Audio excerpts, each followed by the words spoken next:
What's going on, guys? It's Mike Reed here, and I'm back again with yet another toy review from yours truly. So today we have yet another Beyblade review. This is going to be a rather brief one. Today we're taking a look at Beyblade Burst Rise HyperSphere Galaxy Zeutron Z5, also known as Galaxy Zeus. So this is a recolor / stock combo of the original Galaxy Zeus from Turbo, aka Beyblade Burst Cho Z. So I'm pretty excited for this release, as this is actually a rather interesting recolor. Not my favorite of the Hasbro recolors for this particular layer, or just Beyblade in general, but it works. So right there we have, of course, our Beyblade Burst Rise logo there on the left. In the center we have the HyperSphere logo, and then we have a nice CG render of Galaxy Zeutron Z5 just being all cool and stuff. Actually, it's more of a manga-esque render, which I do like that about Rise / Beyblade Burst GT, how they use that sort of manga styling for the artwork. It looks really interesting. So there we have the Galaxy Zeutron Z5 right there with the layer, which of course spins right in a stamina type. We have the forge disc, and then we have our HyperSphere driver. Here are the stats for the HyperSphere Beyblade itself, which of course don't bother reading those because they are literally pointless. Now let's get right into the Beyblade itself. I'm going to start off with the layer, and the layer of course is Galaxy Zeutron Z5, or as I'm going to call him for the rest of the review, Galaxy Zeus, his Japanese name. Now Galaxy Zeus was kind of a surprise release by Takara back in the Beyblade Burst God line back 2017. It was one of the second to last couple major releases, and this guy's pretty interesting. Pros about this layer, at least for Hasbro, is that I love the paint scheme going on here. With that pearly white, that sort of neon sort of green we got for the eyes of Zeus there, the sort of gold that somewhat fades into the white plastic. It's kind of a nice aesthetic. And then of course we do have the nice shiny silver bits going on the sides here. And the one thing that I don't like about this layer, and of course, typical Hasbro stuff nowadays, they took out the main gimmick of the Beyblade, which was in these little cavities right here, these little Y-shaped cavities, there would actually be metal balls in there, which are supposed to help with balance and with retaining the base stamina. And this is actually a carryover from its previous evolution, Zillion Zeus, which had a similar gimmick, except it was only one metal ball for each side. But still, I'm really kind of disappointed that they didn't actually include that in this. Now, they did release a version of Galaxy Zeus. I believe they called it like Meteor Zeus or something like that, or Asteroid Zeus or something like that, and that one actually had the metal ball gimmick in it. It was really weird, those releases, because they released that, and then I believe they also released another version of their, what was it called, Spiral Treptune, also a Screw Trident, but I believe they called it like Tempest Trident or something. I forget what they called it, and that had its gimmick on it. It was a very strange set of releases, but this one's really nice, though, at least aesthetic-wise, at least in my opinion. On the back, we do have the QR code, so you can scan Galaxy Zeus into the game. And all in all, this design looks really nice, and I do like the red there, too, even though it's kind of like a cough medicine sort of cherry red look to it. Now, of course, for a quick comparison, let me bring in the original Galaxy Zeus layer real quick. Of course, we'll have a better in-depth look and comparisons later, but you can kind of get an idea of the baseline of this design for Hasbro. So there you go. Next up, we're going to take a look at the Forge disc, which is Lore. And Lore's kind of an interesting one because this one was released with, what was it? Cosmo Kraken, I think is what I first came with, or Cosmic Kraken. And I don't know why, but these little side bits on this always reminds me of those little latches you use to pop open a soda can. You know those things on a soda can, right? We had the little ring thing where you get your finger in there and you sort of pop the can open. That's what this sort of looks like to me. But still, it's nice to see another version of this disc. Of course, if you want my initial thoughts on Lore, please check out my Cosmo Kraken review for those initial thoughts. on the Lore Forge disc. And of course, Lore is a Hasbro exclusive disc, which is always a plus. Next, we're going to take a look at the driver, which is Revolve, also known as Revolver HyperSphere.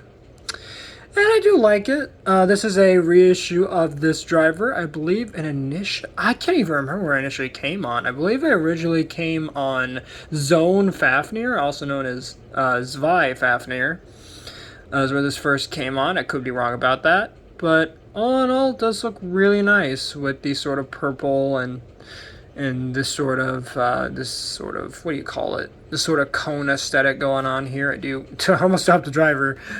I do like that. My only complaint, of course, is that it stripped the whole gimmick of Revolve, which was a free spinning plate on the bottom. That would allow the Beyblade to recover stamina if it was getting low on, if it was sort of running out of spin, it was starting to slow down, or if it was getting, a lot of hits, it would sort of recover with that little plate. But of course, now with HyperSphere, you don't have that. It's just all one piece. That, and the tip is significantly shorter. Actually, when you look at it from this angle, it kind of looks like a straw hat a little bit.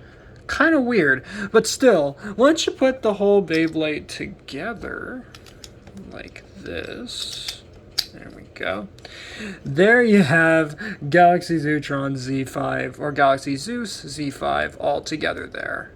I don't know, and honestly, I don't know why they picked purple for this too, as it doesn't go with this color scheme at all, but that's Hasbro for you. So now for comparisons, and we're going to start off with the original turbo release of Galaxy Zeutron, or Galaxy Zeus Z5.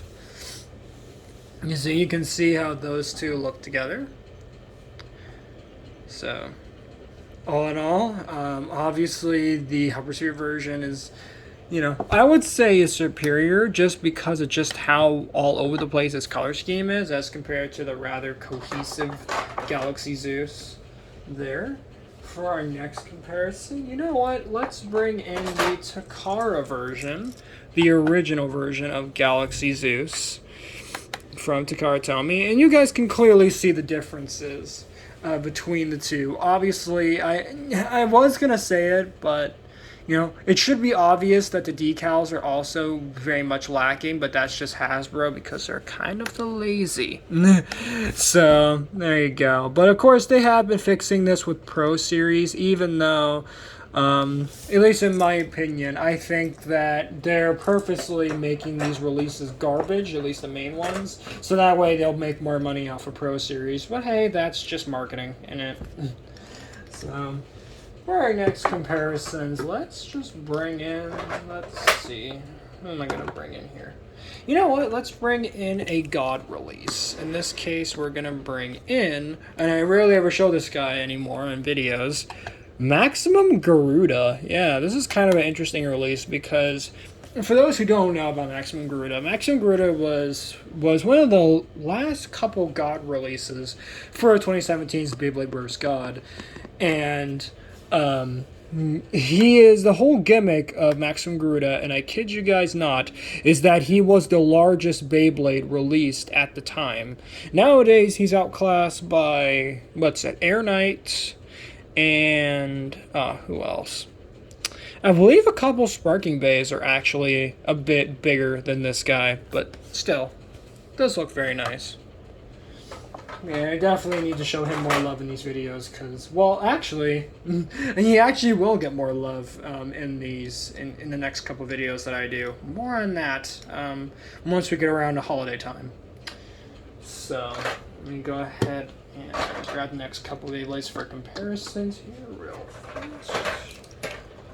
Okay, here we go. Alright. So for our next comparison, you can kind of see my hands in the shadows there.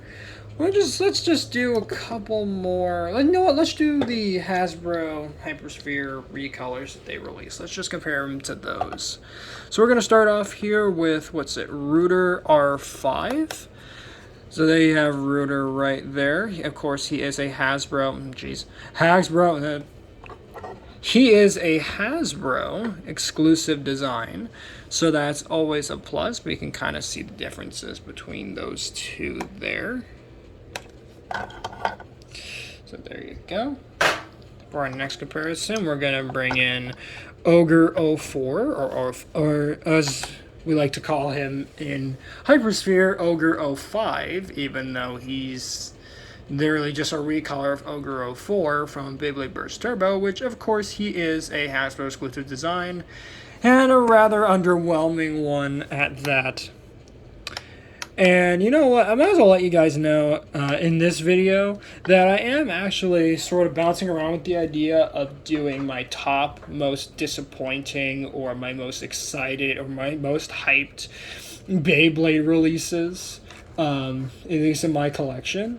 And I've never done a top 10 or a top this on my channel before, but you know what, I kind of want to do it because I feel like I've collected enough Beyblades and I sort of have enough experiences with them to do like a top list of like my favorites or my most underwhelming ones or whatnot. So definitely stay tuned for that video because I'm thinking about doing that maybe around holiday time. Who knows?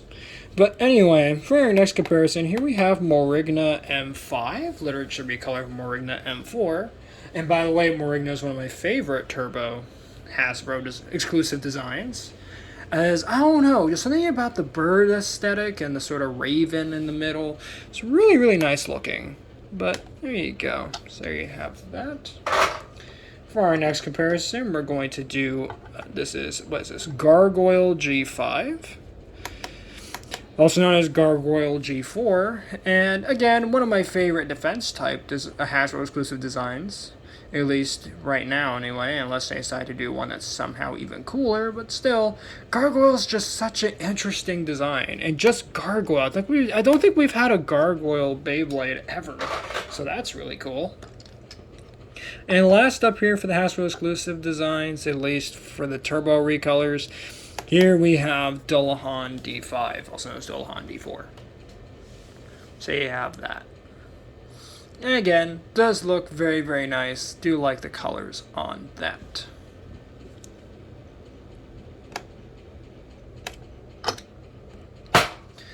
Oh, jeez.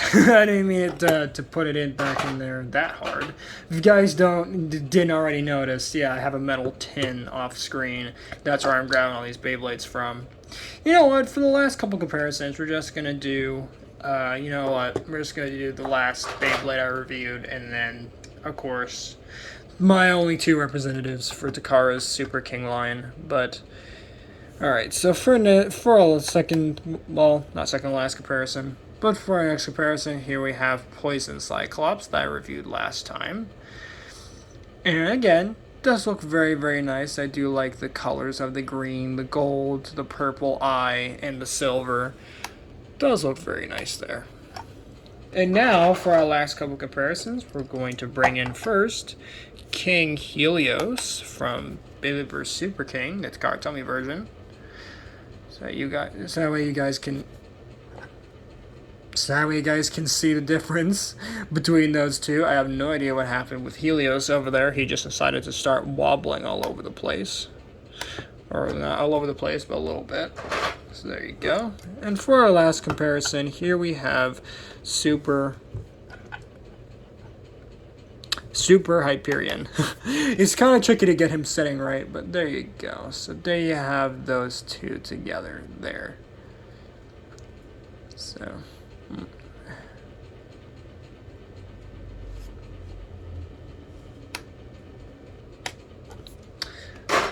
So with that being said, guys, that is going to wrap up this review on my Beyblade Burst Rise HyperSphere Galaxy Zeutron Z5 review. If you guys enjoyed this, please make sure to drop a like on this video, subscribe if you're new, and ring that notification bell so that way you guys get notified for all my uploads.